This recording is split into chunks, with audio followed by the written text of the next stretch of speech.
Assalamualaikum warahmatullahi wabarakatuh. Selamat pagi anak-anakku sekalian. Pada pertemuan kali ini, kita akan mempelajari tentang salah satu teknologi yang sangat penting dalam dunia digital, yaitu tentang Content Management System yang disingkat CMS. Selanjutnya, dalam video pembelajaran kita hari ini, beberapa hal yang akan diajarkan, yaitu bagaimana nantinya kita bisa tahu tentang CMS dan fungsinya. Kedua, mengetahui berbagai jenis CMS yang sudah disediakan, terutama yang sudah terkenal. Yang ketiga, mampu menjelaskan bagaimana cara kerja CMS dan manfaatnya dalam pembuatan situs web. Yang keempat, mengidentifikasi contoh penggunaan CMS dalam kehidupan sehari-hari. Nah, baik adik-adik, itu tadi adalah tujuan pembelajarannya kita untuk video pembelajaran kali ini. Yang pertama, kita akan memasuki tentang apa itu CMS. CMS atau yang sering disebut Content Management System itu adalah platform yang memungkinkan penggunanya untuk membuat, mengelola, mempublikasikan konten di situs web tanpa harus memiliki keahlian dalam pemrograman. Pemrograman dalam artian kita akan mengetikkan teks-teks berupa kode-kode perintah. Itu tidak diperlukan kalau sudah kita menggunakan CMS. Dengan CMS ini, siapapun dapat membuat situs web yang menarik dan fungsional. Sehingga kita tidak perlu lagi memiliki keahlian pemrograman yang mendalam. Contoh CMS yang populer antara lain ada WordPress, Blogger, Joomla, dan Drupal. Anak-anakku, banyak sekali keuntungan yang bisa kita dapatkan dengan menggunakan CMS. Di antaranya, yang pertama itu mudah digunakan. CMS dirancang untuk pengguna yang tidak memiliki latar belakang teknis. Apa maksudnya teknis di sini? Pengalaman dalam membuat program. Biasanya dalam membangun website kita harus tahu PHP, bahasa PHP.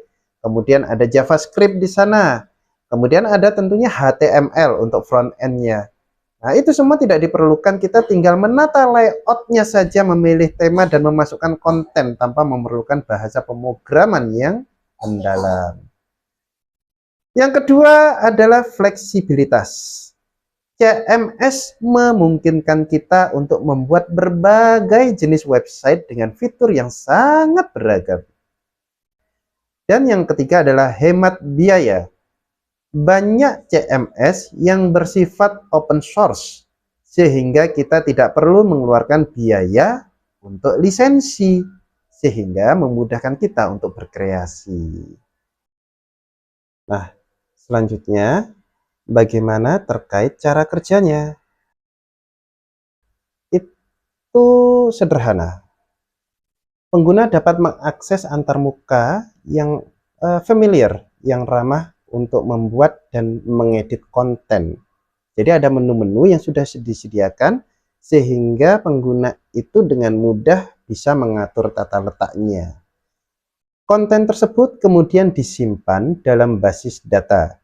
Sementara sistem akan mengatur bagaimana konten ditampilkan di situs web. Dengan fitur seperti template dan plugin, pengguna dapat menyesuaikan tampilan dan fungsi situs mereka sesuai kebutuhan.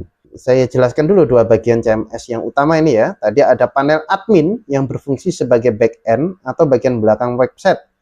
Di sini kita sebagai pengelola website akan melakukan berbagai aktivitas seperti membuat halaman baru, mengunggah gambar, atau mengatur tampilan website. Kedua, ada bagian front end atau tampilan depan website yang akan dilihat oleh pengunjung.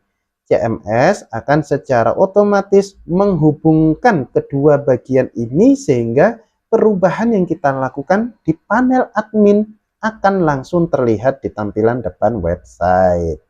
Nah, apa sih yang biasanya dipakai ketika kita menggunakan CMS?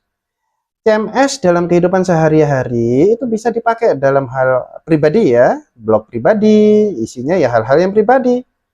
Kemudian situs berita juga bisa, toko online, dan banyak lagi ya, sesuai interest kita kemana.